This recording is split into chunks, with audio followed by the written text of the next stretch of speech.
ہم عبادت کرتے ہیں، تو جس کی عبادت کی جائے وہ مفعول ہوتا ہے، لہذا ایاک جو ہے یہ مفعول ہے اور مفعول بہ مقدم ہے،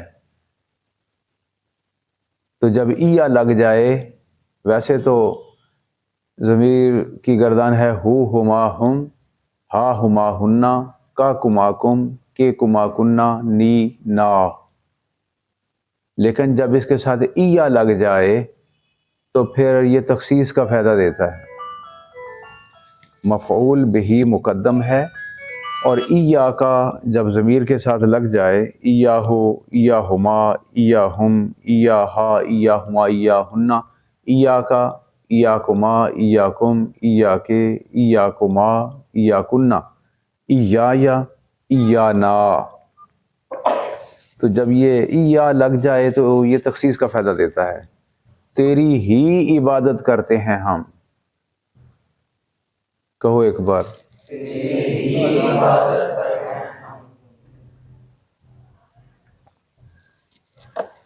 سبحان اللہ۔ یہ جو الحمدللہ رب العالمین الرحمن الرحیم مالک یوم الدین ہے، یہ اس میں ظاہر جو ہوتا ہے نا، اس میں ضمیر کے علاوہ یہ غائب کے درجے میں ہوتا ہے، لہٰذا تمام تعریفیں اللہ تعالیٰ کے لیے، تمام حمدوں کے لائق اللہ تعالیٰ کی ذات ہے جو رب العالمین ہے، رحمان ہے، رحیم ہے، قیامت کے دن کا مالک ہے، یہ سب غائب کے درجے میں ہے۔ اور ایاک نعبد، یہ اب حاضر کا صیغہ ہے، تو پھر اس سے یہ فائدہ حاصل ہوا کہ پہلے اللہ تعالیٰ کی ذات کا تصور جما لیا کہ وہ کون سی ہستی ہے جس کی ہم عبادت کر رہے ہیں،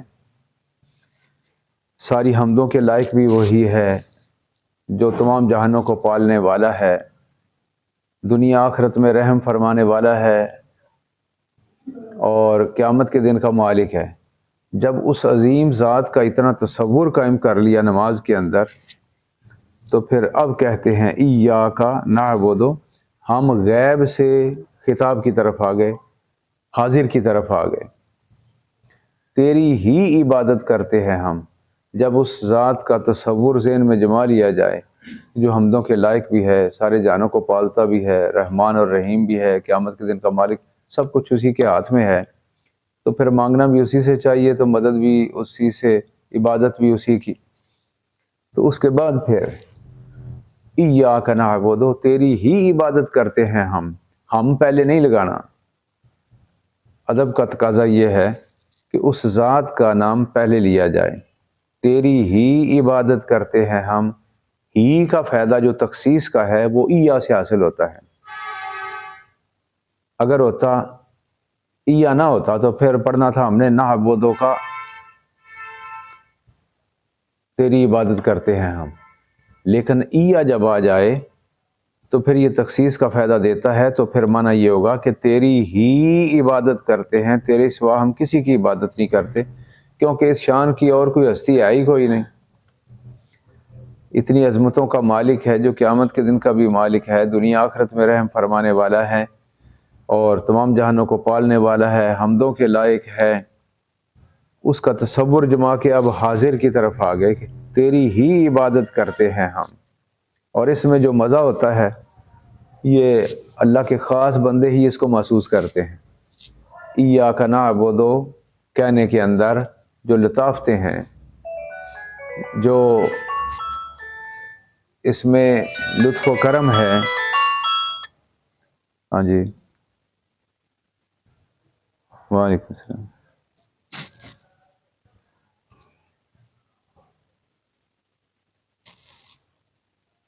جی، ایاک نعبد، اس کی ترکیب نحوی تو یہ ہوگی کہ ایاک یہ ہے مفعول بہ مقدم، مقدم کا معنی ہوتا ہے کہ پہلے آ گیا ہے، مفعول کا درجہ بعد میں ہوتا ہے، لیکن اس ذات کی تخصیص کی وجہ سے ایاک پہلے لگ گیا،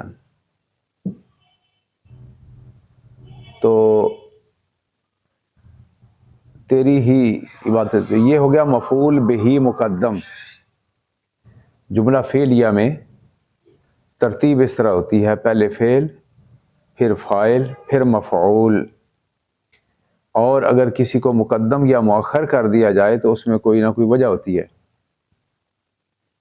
تو اب کا پہلے آنے کی وجہ سے بھی اس میں تخصیص پیدا ہو گئی. دو وجہ سے یہاں تخصیص پائی جاتی ہے. ایک مفعول بہ مقدم ہونے کی وجہ سے، دوسرا لگنے کی وجہ سے تخصیص ہو گئی. کا تیری ہی عبادت کرتے ہیں ہم. اس کا مطلب یہ ہے کہ ہم اسی کو مستحق عبادت سمجھتے ہیں، کسی اور کو مستحق عبادت نہیں مانتے. اور وہی ذات عبادت کے لائق ہے، ہم اسی کی عبادت کرتے ہیں. تو کا تخصیص کے لیے اس میں دو وجہ سے تخصیص پائی گئی، ایک مفعول مقدم ہونے کی وجہ سے، ایک کی وجہ سے. اور نعبدو جو ہے یہ مضارع متکلم کا صیغہ ہے. مضارع کے اندر موجودہ زمانہ اور آنے والا زمانہ پایا جاتا ہے. اب دیکھنا یہ ہے کہ عبادت کسے کہتے ہیں.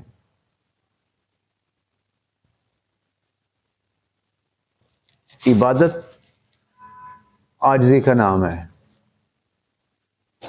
لیکن عاجزی تین قسم کی ہوتی ہے. ایک عاجزی ہوتی ہے ابتدائی درجے کی عاجزی، ایک عاجزی ہوتی ہے درمیانے درجے کی، اور ایک ہوتی ہے حد درجے کی عاجزی.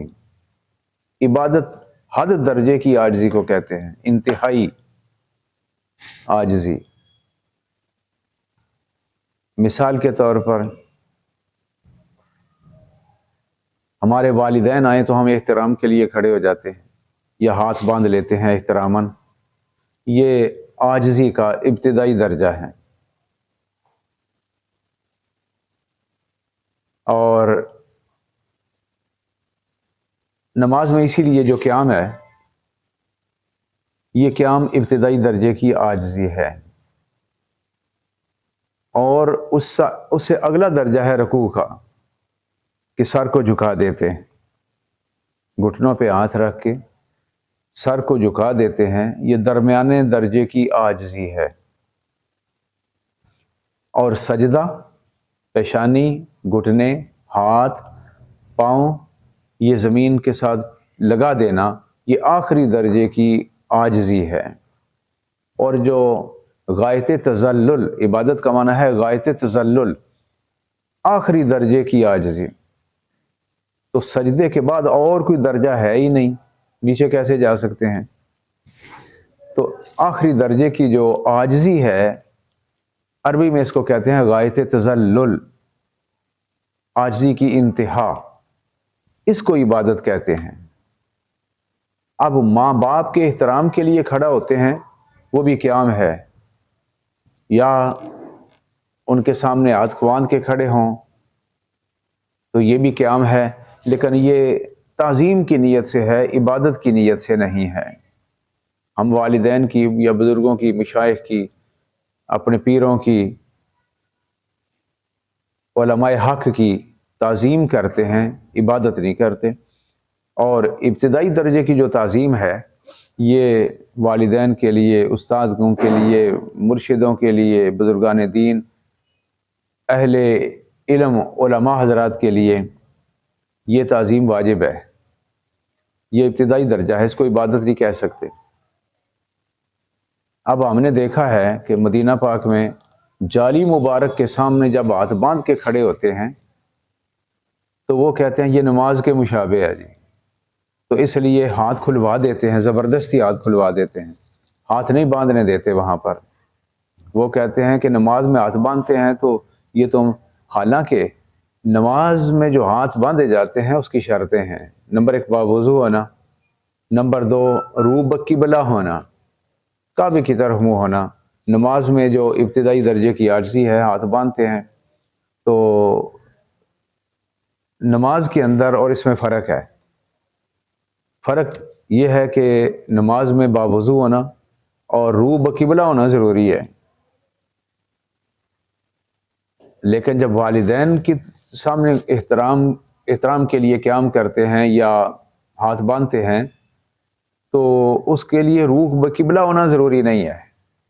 جب قبلہ کی طرف رخ کر کے تکبیر تحریمہ باندھ کے ہاتھ باندھیں گے تو پھر نماز والی صورت ہوگی، تو وہ اس کو کہہ سکتے ہیں کہ اللہ تعالیٰ کی عبادت کے برابر ہو گیا جی، کیونکہ تکبیر تحریمہ نماز میں شرط ہے اور وہ قیام پھر فرض ہوگا اور وہ قیام عبادت ہوگا جس میں وضو بھی شرط ہے، روح بقبلہ ہونا بھی ضروری ہے اور تکبیر تحریمہ بھی ضروری ہے، پھر اور کوئی کام نہیں کر سکتے.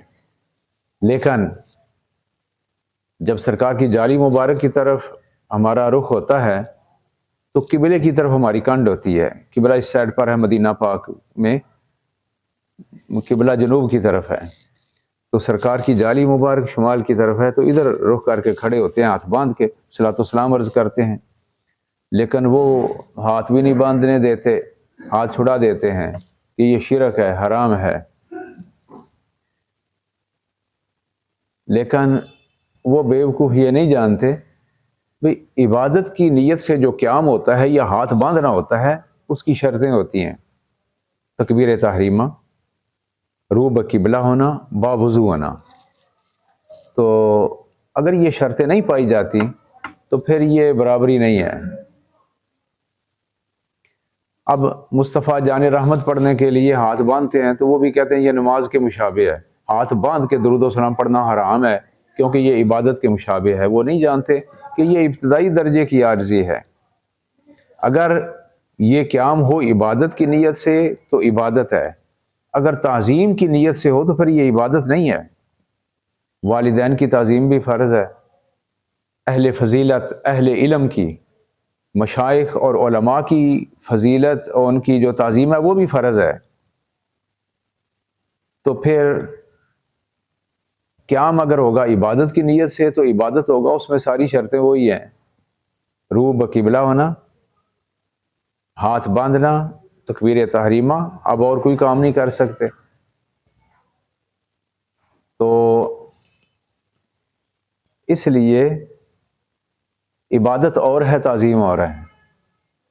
تعظیم ہوتی ہے ابتدائی درجے کی عاجزی، وہ ہے قیام. اس سے اگلا درجہ ہے رکوع کا. تو اگر کسی مزار کی تعظیم کے لیے اوپر ہاتھ رکھ کے ہم جھک جائیں تو وہ کہتے ہیں جی یہ رکوع ہو گیا ہے، لہذا یہ بھی شرک ہے اور حرام ہے. حالانکہ ہم نے ان کی عبادت کی نیت نہیں کی. جن کے مزار کو ہاتھ رکھ کے تعظیم کے لیے ہم تھوڑا سا جھک جاتے ہیں تو یہ رکوع نہیں ہے. اگرچہ کچھ صورت رکوع والی ہے لیکن ہم ان کی عبادت کی نیت سے رکوع نہیں کر رہے. نماز میں جب رکوع کرتے ہیں تو نیت عبادت کی ہوتی ہے، بندگی خدا تعالیٰ کی منہ طرف کعبہ شریف کی.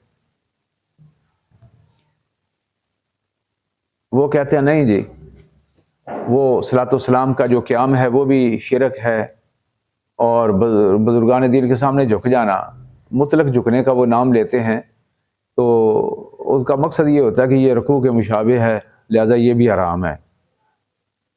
اچھا تو جب تم اپنا جوتا پہنتے ہو تو وہ بھی تو رکوع ہی ہوتا ہے.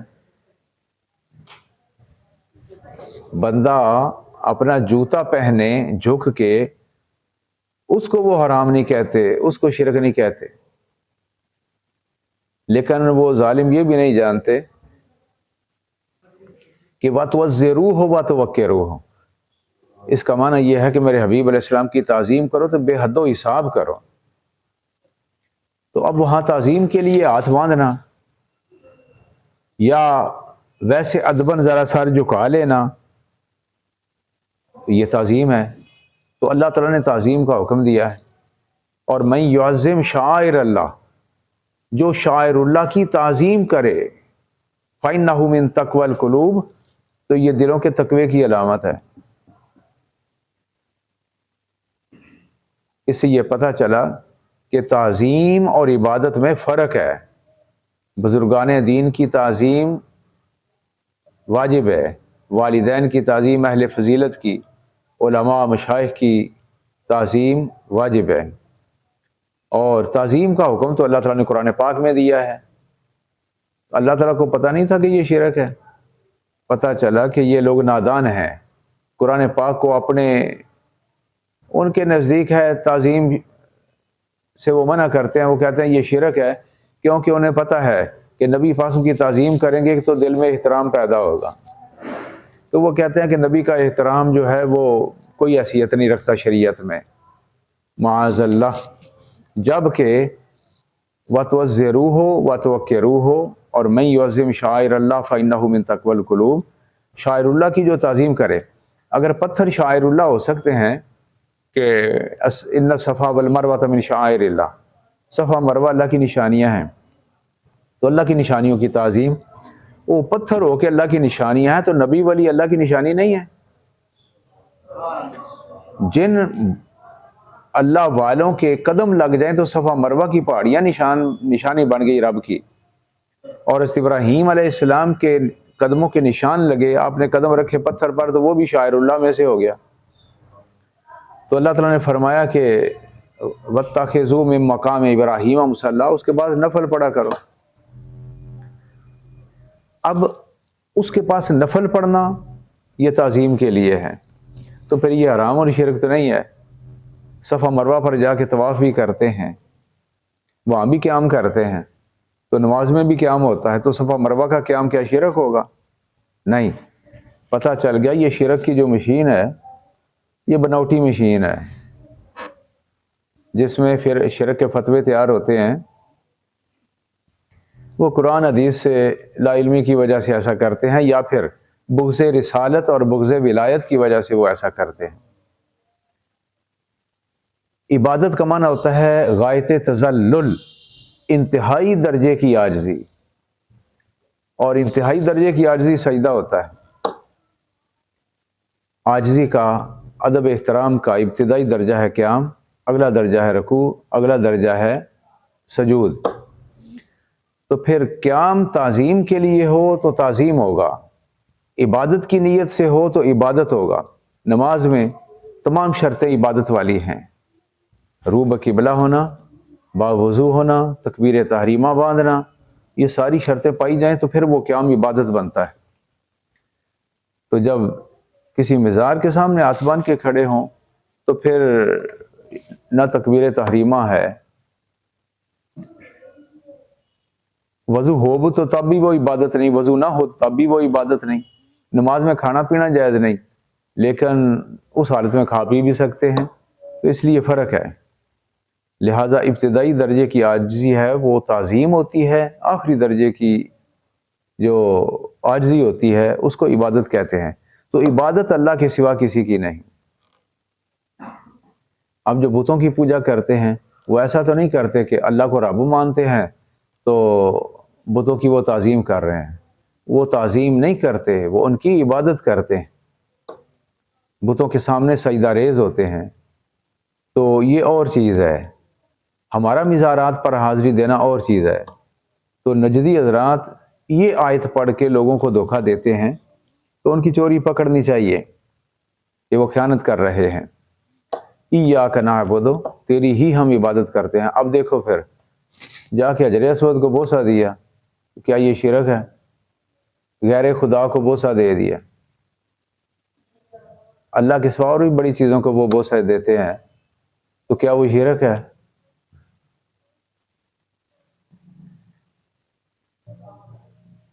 بیت اللہ شریف کا طواف کرتے ہیں تو پھر یہاں بھی فتویٰ لگا سکتے ہیں، تم اللہ کا طواف نہیں کرتے، تم بیت اللہ کا طواف کرتے جو کہ پتھر ہیں، جو کہ غیر اللہ ہے۔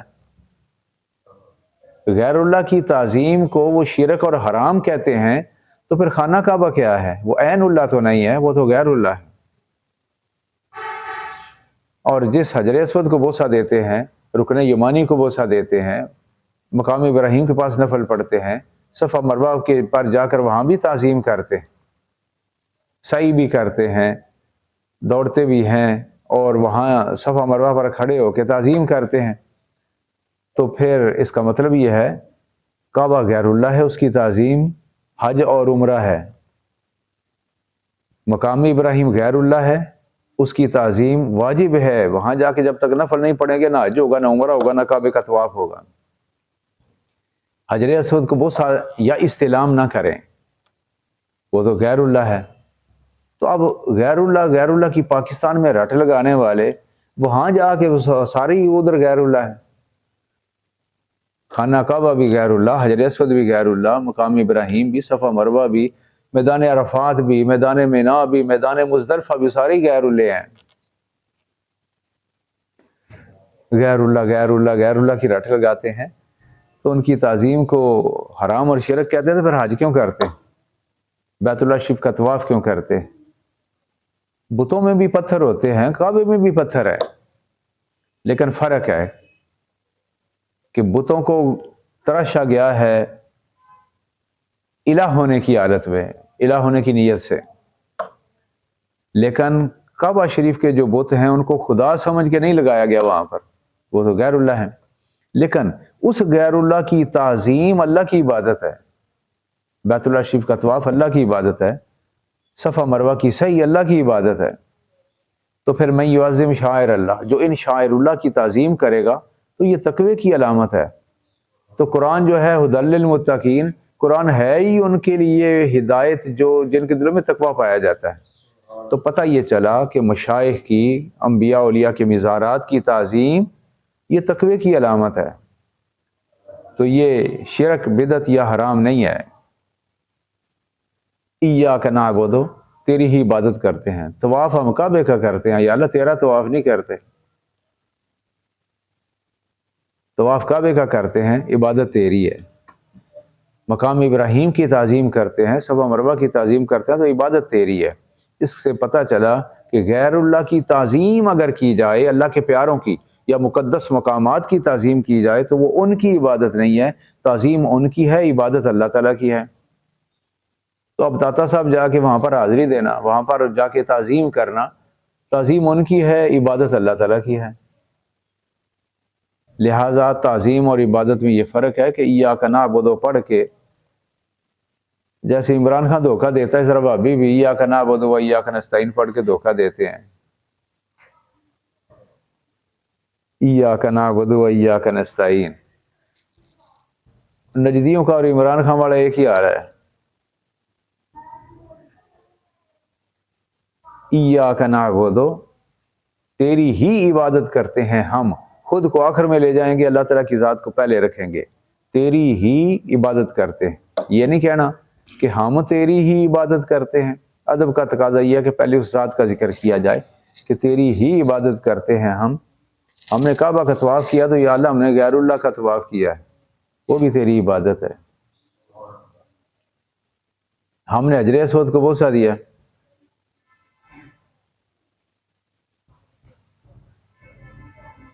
بوسہ تو حجر اسود کو دیا ہے تو ثواب ہو گیا، عبادت خدا کی ہے.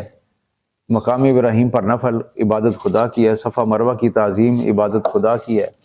اسی طرح اولیاء کے مزارات، انبیاء کے مزارات، مقدس مقامات کی تعظیم یہ اللہ کی عبادت ہے. ایاک نعبد، تیری ہی عبادت کرتے ہیں ہم، و ایاک نستعین، اور تجھ ہی سے مدد چاہتے ہیں ہم. ایاک، یہ بھی مفعول بہ مقدم ہے، تجھ ہی سے مدد چاہتے ہیں ہم. اور یہ نستعین جو ہے یہ اون سے بنا ہے، عین واو نون، اون کا معنی مدد ہوتا ہے. تو اس میں جو الف سین تا ہیں، باب استفعال بنانے کے لیے الف سین تا شروع میں لگایا گیا. تو باب استفعال جب بناتے ہیں الف سین تا شروع میں لگاتے ہیں تو طلب کا معنی پیدا ہو جاتا ہے. طلب اون کرتے ہیں، مدد طلب کرتے ہیں. اون کا معنی مدد، معین بھی اسی سے ہے.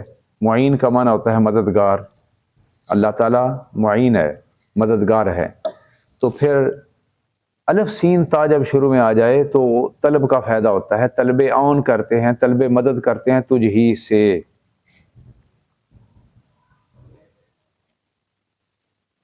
تو نجدی بڑی پڑھتے ہیں یہ آیت، کیونکہ فی قلوبہم زیغ، ان کے دلوں میں فی قلوبہم مرض،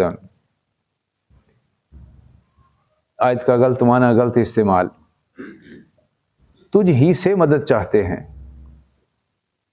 بس جی اللہ ہی سے مدد چاہنی چاہیے، داتا سے، غوث سے، پیروں سے اگر کوئی مدد مانگے گا تو شرک ہو جائے گا۔ تو اگر عوام سے کوئی چندہ مانگے تو پھر شرک نہیں ہوگا۔ چندہ بھی خدا سے مانگنا چاہیے کہ یا اللہ بوری ڈالراں دی ایک بھیج دے۔ سعودیہ سے امداد مانگ لیتے ہیں، وہ شرک نہیں ہے۔ عوام سے مدد مانگتے ہیں تو وہ شرک نہیں ہے۔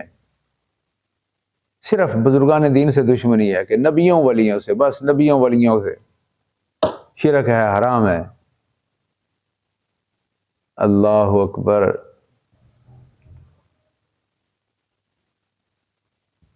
ادھر چبارے میں ایک جلسہ ہوا تھا، وہ تو جلسہ کراتے ہی نہیں ہے، بہت پہلے انہوں نے ایک جلسہ کرایا تھا، تو 1.5 گھنٹے کی تقریر میں اس نے سارا زور یہ لگایا کہ اللہ کے سوا کسی سے مدد مانگنا جائز نہیں، داتا کو پوجتے ہو، معین الدین کو پوجتے ہو، اور عبد القادر جیلانی کو پوجتے ہو، ان سے مدد مانگتے ہو، اللہ سے کیوں نہیں مدد مانگتے؟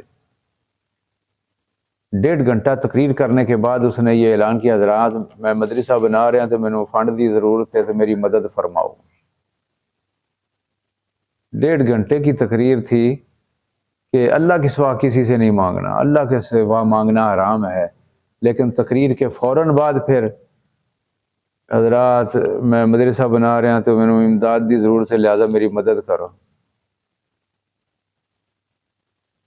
لوگ مدد کرنے لگ گئے، لیکن کسی نے نہیں پوچھا کہ حضرت صاحب 1.5 گھنٹہ تو اس بات پر زور دیا ہے کہ اللہ کے سوا کسی سے مدد مانگنا حرام ہے۔ مجھے ایک پرانا شعر یاد آ گیا ہے، کوئی ایک نجدی تقریر کر رہا تھا تو اس نے کہا کہ وہ کیا چیز ہے جو نہیں ملتی خدا سے، تم اسے مانگتے ہو انبیاء اور اولیاء سے۔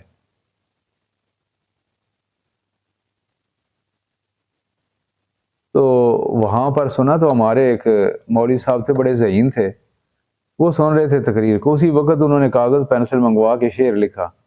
انہوں نے کہا وہ چندہ ہے جو نہیں ملتا خدا سے، تم اسے مانگتے ہو اغنیاء سے۔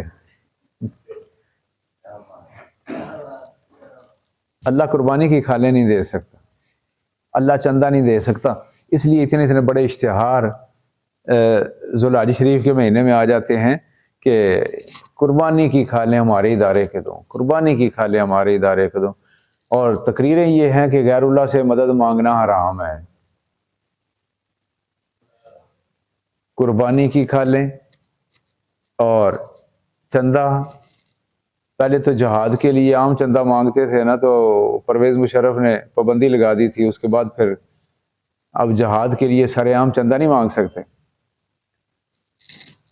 جہاد کے لیے جو چندے جمع کرتے رہے ان کے پاس لینڈ کروزریں آ گئیں، پتہ نہیں وہ کون سا جہاد تھا جو لینڈ کروزروں پہ جا کے کرتے ہیں۔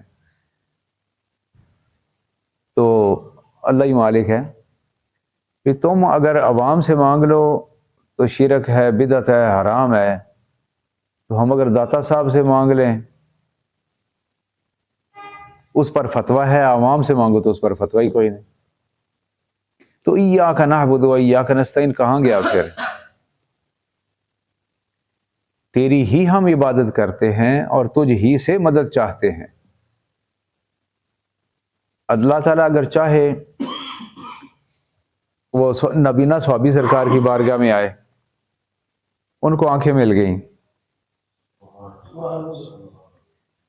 سرکار کی بارگاہ میں عرض کرتے ہیں یا رسول اللہ صلی اللہ علیہ وسلم ٹھوکرے کھاتا ہوں، آنکھیں نہیں ہیں، تو مجھ پر کرم نوازی فرمائیں کہ مجھے آنکھیں عطا فرما دیں۔ تو سرکار نے فرمایا کہ اگر صبر کرے گا تو جنت ملے گی۔ عرض کی حضور آپ کا غلام ہوں، جنت میں تو شک والی بات ہی کوئی نہیں، تو آپ دونوں کرم نوازیاں فرما دیں، جنت بھی دے دیں، آنکھیں بھی دے دیں۔ تو آپ نے فرمایا جب وضو کر کے آؤ نفل پڑھو، 2 رکعت نفل پڑھ کے آئے تو سرکار کی بارگاہ میں آئے تو آپ نے ان کو ایک دعا تعلیم فرمائی، اللہم انی اسألک و اتوجہ الیک بنبی محمد النبی رحمت صلی اللہ علیہ وسلم۔ یا اللہ میں تجھ سے سوال کرتا ہوں، اپنے نبی اور رحمت محمد صلی اللہ علیہ وسلم کے وسیلے سے سوال کرتا ہوں کہ یا اللہ مجھے آنکھیں دے دے۔ پھر یا محمد صلی اللہ علیہ وسلم انی قد توجہت بک الی ربی فتقضی لی حاجتی، یا رسول اللہ علیہ وسلم آپ کے وسیلے سے میں اللہ تعالیٰ سے سوال کر رہا ہوں، آپ بھی نظر کرم فرما دے مجھے آنکھیں مل جائیں۔ سرکار نے فرمایا اب چہرے پر ہاتھ پھیر لو۔ انہوں نے ہاتھ پھیرا تو ہاتھ ابھی جدا نہیں ہوا تھا کہ دونوں آنکھیں روشن ہو گئی۔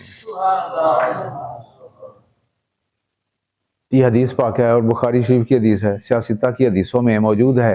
تو اگر یہ شرک ہوتا تو سرکار فرما دیتے تو یہ تو جائز ہی نہیں ہے، تو آنکھیں اللہ سے مانگ، مجھ سے مانگ رہا ہے۔ اور اس میں دعا میں اتنی قبولیت ہوئی کہ ہاتھ چہرے سے جدا نہیں ہوا، آنکھیں روشن ہو گئی۔ اور حضرت یعقوب علیہ السلام کو پتہ نہیں تھا کہ غیر اللہ سے مدد مانگنا حرام ہے۔ یوسف علیہ السلام بھی پیغمبر تھے، صاحبزادے حضرت یوسف علیہ السلام تھے، والد گرامی حضرت یعقوب علیہ السلام تھے۔ تو بھائیوں نے آ کے عرض کیا کہ آپ کی جدائی میں رو رو کے والد صاحب کی بینائی چلی گئی ہے۔ تو آپ نے فرمایا اذهبوا بقمیصی ھذا، میری یہ قمیص لے جاؤ۔ جناب یوسف علیہ السلام اس وقت مصر کے بادشاہ تھے، نبی اللہ بھی تھے، بادشاہ بھی تھے۔ تو آپ نے فرمایا میری یہ قمیص لے جاؤ، فَأَلْقُوهُ عَلَى وَجْهِ أَبِي، میری قمیص والد صاحب کے چہرے پہ رکھو، بینائی لوٹ آئے گی۔ اب پیغمبر، چلو بریلوی تو مشرک ہیں، پیغمبر تو مشرک نہیں ہو سکتے۔ جناب یوسف علیہ السلام جو قمیص بھیج رہے ہیں وہ بھی پیغمبر ہیں، اور دوسرے پیغمبر والد گرامی کی علم کا یہ عالم ہے کہ ابھی شہر میں بھائی داخل ہو رہے ہیں یوسف علیہ السلام کے قمیص لے کر، تو جناب یعقوب علیہ السلام پہلے ہی فرما رہے ہیں انی لأجد ریح یوسف، سورہ یوسف پڑھ کے دیکھو، مجھے آج یوسف کی خوشبو آ رہی ہے۔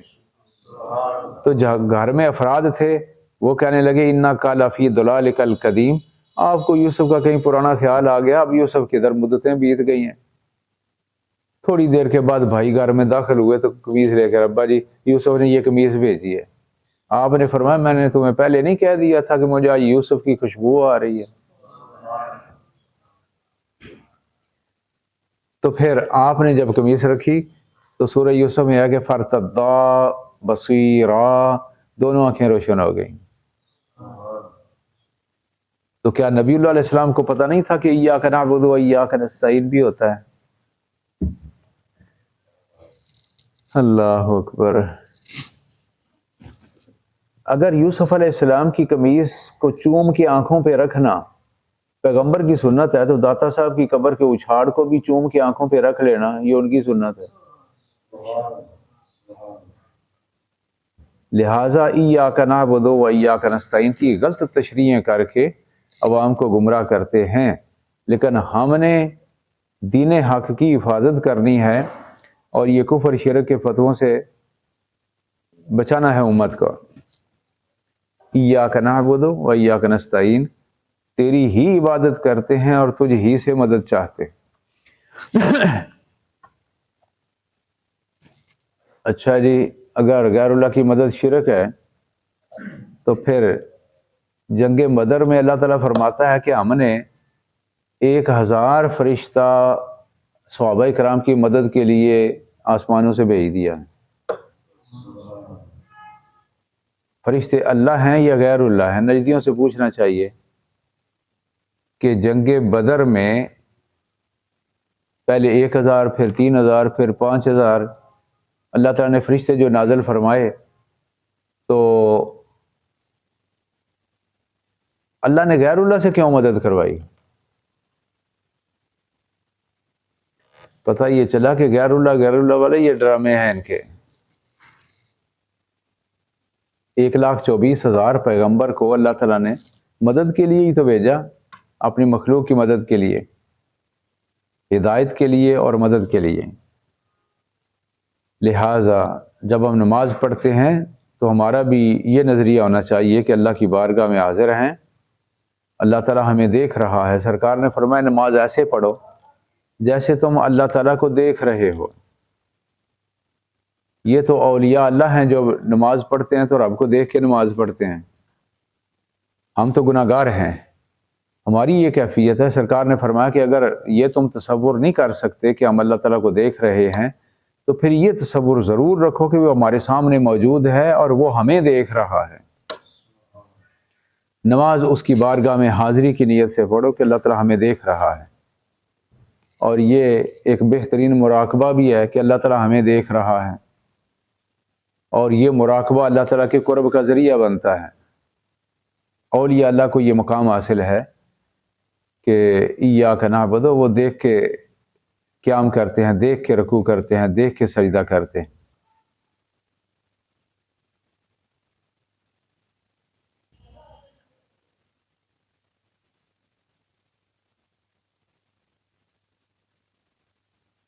اچھا جی، اب لکھیں ہیں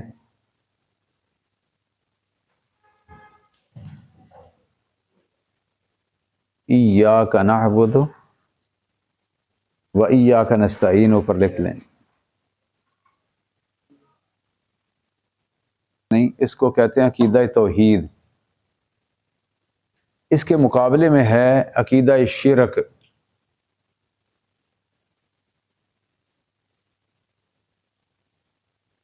توحید کا معنی ہے اللہ کو وحدہ لا شریک ماننا، اللہ کا کوئی شریک نہیں، اللہ کے سوا کسی اور کی عبادت جائز نہیں. یہ ہے عقیدہ توحید. اس کے مقابلے میں شرک ہے. تو شرک کا مطلب یہ ہوتا ہے کہ اللہ کی سوا کسی اور کی عبادت کرنا.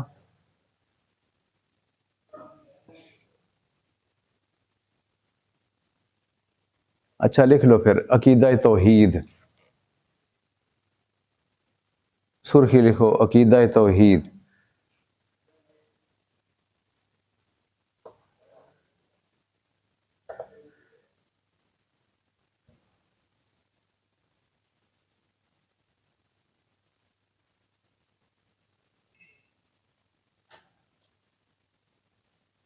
اللہ تعالیٰ کو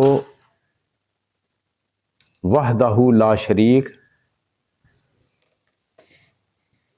اللہ تعالیٰ کو وحدہ لا شریک ماننا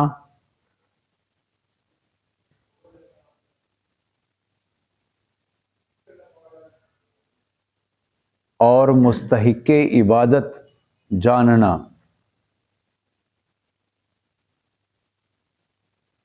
اور مستحق عبادت جاننا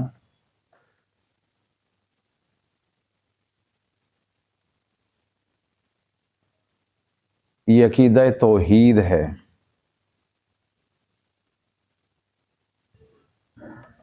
عبادت جاننا، ہم رسول اللہ صلی اللہ علیہ وسلم کو مستحق عبادت نہیں جانتے. اللہ کے سوا کسی کو، انبیاء کو، اولیاء کو، بتوں کو، جانوروں کو، چاند سورج ستاروں کو مستحق عبادت نہیں سمجھتے. اس لیے ہم پر شرک کا فتویٰ ہی نہیں سکتا. لیکن یہ ہم پر غلط شرک کا فتویٰ لگاتے ہیں، اور جو سیاستہ کی حدیثیں ہیں ان میں کتاب الفتن ہے کہ قیامت کے قریب جو فتنے ہوں گے اس میں یہ حدیثیں موجود ہیں کہ ایک گروہ قرب قیامت میں پیدا ہوگا. سرکار نے فرمایا کہ جو میری امت کو مشرک کہے گا، میری امت پر شرک کا فتویٰ لگائے گا. تو پھر سرکار سے پوچھا گیا کہ یا رسول اللہ علیہ وسلم کیا فتویٰ لگانے والا صحیح ہوگا؟ سرکار نے فرمایا نہیں، میری امت شرک سے پاک ہوگی، میری امت پر شرک کا فتویٰ لگانے والا خود مشرک ہوگا، میری امت شرک سے پاک ہوگی.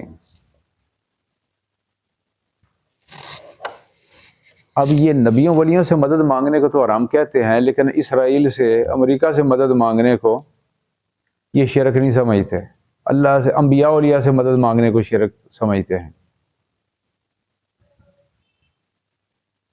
کیونکہ ساری دشمنی ان کی انبیاء اولیاء کے ساتھ ہے. کیونکہ اولیاء اور انبیاء کے ساتھ محبت ہوگی تو ایمان مضبوط ہوگا، اللہ پر ایمان مضبوط ہوگا.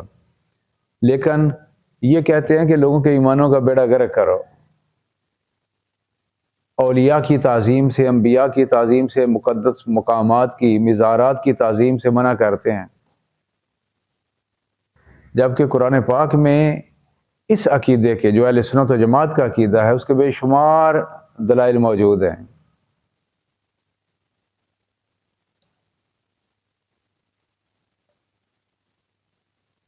لیکن یہ بھی یاد رہنا چاہیے کہ اللہ کے علاوہ انبیاء اولیاء کی تعظیم واجب ہے۔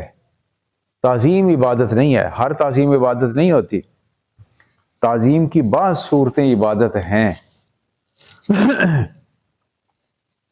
لیکن تعظیم، ہر تعظیم عبادت نہیں ہوتی۔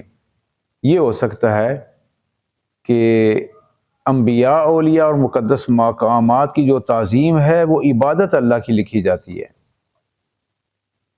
ان چیزوں کی، اب خانہ کعبے کا طواف کریں تو خانہ کعبے کی عبادت نہیں، صفا مروہ پر دوڑتے ہیں، سعی کرتے ہیں، وہاں پر عبادت کرتے ہیں، تو پھر وہ صفا مروہ کی عبادت نہیں ہے، تعظیم صفا مروہ کی ہے، عبادت اللہ تعالیٰ کی ہے۔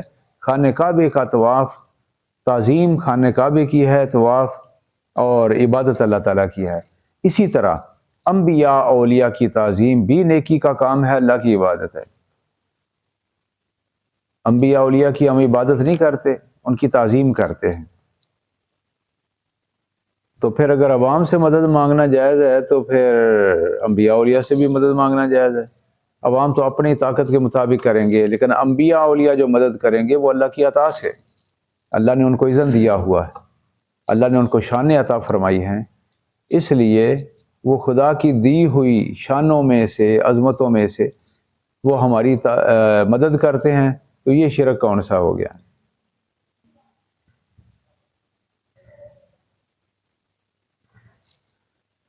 اچھا جی، اس کے بعد